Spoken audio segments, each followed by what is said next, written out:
ज़रा तसव्वुर कीजिए कि आप 1880 की दहाई के लाहौर में खड़े हैं। सड़कों पर मोटर गाड़ियां नहीं, बल्कि घोड़े, टांगे और ऊंट गाड़ियां चल रही हैं। दूर कहीं भाप के इंजन की सीटी सुनाई दे रही है। बाजारों में दुकानदार आवाज़ें लगा रहे हैं और पुरानी फसील के बाहर एक नया लाहौर आहिस्ता आहिस्ता जन्म ले रहा है। पिछली किस्त में हमने किला, मस्जिदों, बागों और मकबरों वाला लाहौर देखा था। आज हम उस लाहौर में दाखिल होंगे जहां रेलवे, कॉलेज, अदालतें, लाइब्रेरियां और नई सरकारी इमारतें शहर की शक्ल बदल रही थीं। वही लाहौर था, मगर अंदाज नया था। पुरानी ईंटों में एक ख्वाब नया था। आइए मेमोरी लेन्स ऑफ पाकिस्तान के साथ तकरीबन 150 साल पीछे चलते हैं। ये लाहौर रेलवे स्टेशन का 1880 की दहाई का मंजर है। आज ये शहर के वसत में महसूस होता है, मगर उस दौर में रेलवे स्टेशन एक नए और फैलते हुए लाहौर की अलामत था। रेल ने सिर्फ शहरों के फासले कम नहीं किए, उसके साथ मुसाफिर, सामान, डॉक, खबरें, कारोबार और नए ख्यालात भी लाहौर पहुंचने लगे। भाप के इंजन की सीटी उस जमाने में जदीद दुनिया की आमद का ऐलान थी। ये लाहौर रेलवे स्टेशन का जुनूबी दरवाज़ा है। सोचिए, इस दरवाजे से कितने लोग पहली मर्तबा लाहौर में दाखिल हुए होंगे। कोई रोज़गार की तलाश में आया होगा, कोई तालीम हासिल करने, कोई कारोबार के लिए और कोई किसी बिछड़े हुए अजीज़ से मिलने। ये 1886 में लाहौर स्टेशन का अंदरूनी मंजर है। लंबा प्लेटफॉर्म, बुलंद छत और कतार में खड़े मुसाफिर। उस जमाने में रेल का सफ़र एक बड़ा वाक़या होता था। लोग कई रोज़ पहले तैयारी करते, खाना और सामान साथ रखते और अक्सर पूरा ख़ानदान मुसाफिर को रुखसत करने आता। 1895 तक रेलवे स्टेशन लाहौर की सरगर्मियों का एक अहम मरकज बन चुका था।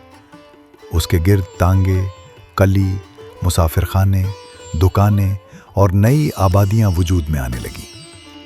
रेल ने लाहौर को दूसरे शहरों से जोड़ने के साथ साथ खुद लाहौर के नक्शे को भी बदल दिया था। ये गवर्नमेंट कॉलेज लाहौर है, तकरीबन 1880। इमारत के सामने कुशादा मैदान है और लोगों की तादाद बहुत कम। ये वो ज़माना था जब जदीद तालीम आम नहीं थी, लेकिन ऐसे ही इदारों से बाद में वो लोग निकले जिन्होंने अदब, साइंस, कानून, सियासत और इंतज़ामिया में नुमाया मकाम हासिल किया। ये लाहौर हाई कोर्ट का इब्तदाई मंजर है। पुरवकार इमारत, सामने खुला मैदान और इर्द गिर्द निस्बतन खामोश माहौल। ऐसी इमारतों के क़याम से लाहौर एक तारीख़ी शहर के साथ साथ पूरे खित्ते का कानूनी और इंतज़ामी मरकज़ भी बनने लगा। ये पंजाब पब्लिक लाइब्रेरी का कदीम मंजर है। ज़रा उस दौर को याद कीजिए जब किताबें ना मोबाइल पर दस्तयाब थीं, ना इंटरनेट पर। इल्म हासिल करने के लिए इंसान को लाइब्रेरी आना पड़ता था। लाहौर की पहचान सिर्फ उसके बागों और खानों से नहीं बनी। ये किताब, अदब और इल्म से मोहब्बत करने वालों का शहर भी था। ये लॉरेंस और मिंटगमरी हॉल्स हैं। यहाँ अवामी इज्तिमात, तकरीबात और सरकारी प्रोग्राम मुनक्किद होते थे। उस दौर में लाहौर का एक नया तालीम याफ्ता शहरी तबका सामने आ रहा था, जो अखबारात पढ़ता, तकरीबात में शरीक होता और शहर के मामलात में दिलचस्पी लेता था। ये सेनेट हॉल और बाद की तस्वीर में लाहौर सिटी हॉल है। सादा मगर पुरवकार इमारतें, सामने खुली ज़मीन और बहुत कम आबादी। सिटी हॉल का क़याम इस बात की अलामत था कि लाहौर में शहरी इंतज़ाम मुनज़्ज़म शक्ल इख्तियार कर रहा था। सड़कों, सफाई, रोशनी, पानी और बाज़ारों जैसे मामलात अब बाकायदा इदारों के ज़रिए चलाए जाने लगे। लाहौर सिर्फ फैल नहीं रहा था, वो अपने आप को मुनज़्ज़म करना भी सीख रहा था। ये 1890 की दहाई के लाहौर का एक गिरजाघर है। दरख्तों के दरमियान वाक़े ये पुरसुकून इमारत उस ज़माने के कम आबाद शहर की झलक पेश करती है। मस्जिदें, मंदिर, गुरुद्वारे اور گرجا گھر لاہور کے شہری منظر کا حصہ تھے۔ یہ شہر مختلف مذاہب، ثقافتوں اور برادریوں کی مشترکہ تاریخ اپنے اندر سمیٹے ہوئے تھا۔ اس تصویر میں جامع مسجد کے قریب عربی اور فارسی پڑھنے والے طلباء دکھائی دیتے ہیں۔ ایک طرف گورنمنٹ کالج جیسے جدید ادارے قائم ہو رہے تھے، تو دوسری طرف مسجدوں اور مقامی درسگاہوں میں روایتی تعلیم بھی جاری تھی۔ پرانا اور نیا تعلیمی نظام ایک ہی زمانے میں ساتھ ساتھ چل رہا تھا۔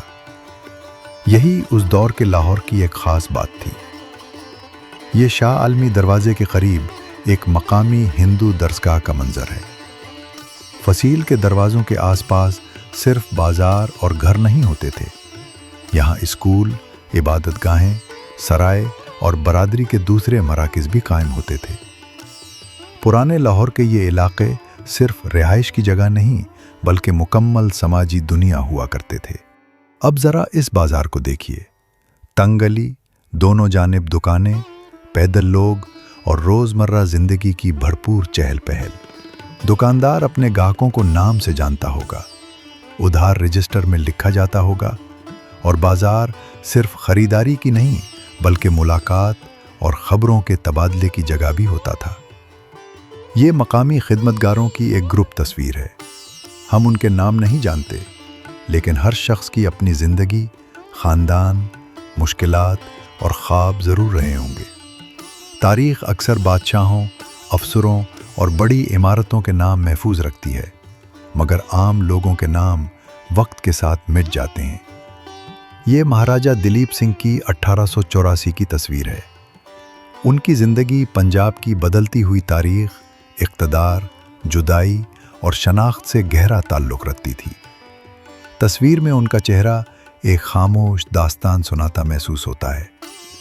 کبھی کبھی ایک تاریخی تصویر وہ کیفیت بیان کر دیتی ہے جو کتابوں کے کئی صفحات بھی نہیں کر پاتے۔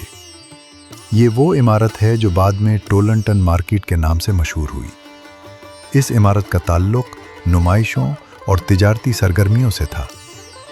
لاہور اب صرف روایتی اندرون شہر کے بازاروں تک محدود نہیں رہا تھا۔ تجارتی مراکز اور نمائش گاہیں وجود میں آ رہی تھیں، جو شہر کو جدید کاروباری سرگرمیوں سے جوڑ رہی تھیں۔ یہ گورنمنٹ ہاؤس کے قریب اونٹ گاڑیوں اور سواریوں کا منظر ہے۔ ذرا اس خاموش تصویر کے اندر کی آوازیں محسوس کیجیے۔ قدیم تصویر بظاہر خاموش ہوتی ہے، مگر توجہ سے دیکھی جائے تو اس کے اندر ایک پوری دنیا سنائی دینے لگتی ہے۔ یہ 1888 کے لاہور کی ایک گروپ تصویر ہے۔ اتنے سارے چہرے، مگر آج شاید ان میں سے زیادہ تر لوگوں کے نام ہمیں معلوم نہیں، مگر ایک تصویر نے انہیں تقریباً 150 سال بعد دوبارہ ہمارے سامنے لا کھڑا کیا۔ ان تصاویر میں دکھائی دینے والا لاہور اب مکمل طور پر کہیں موجود نہیں۔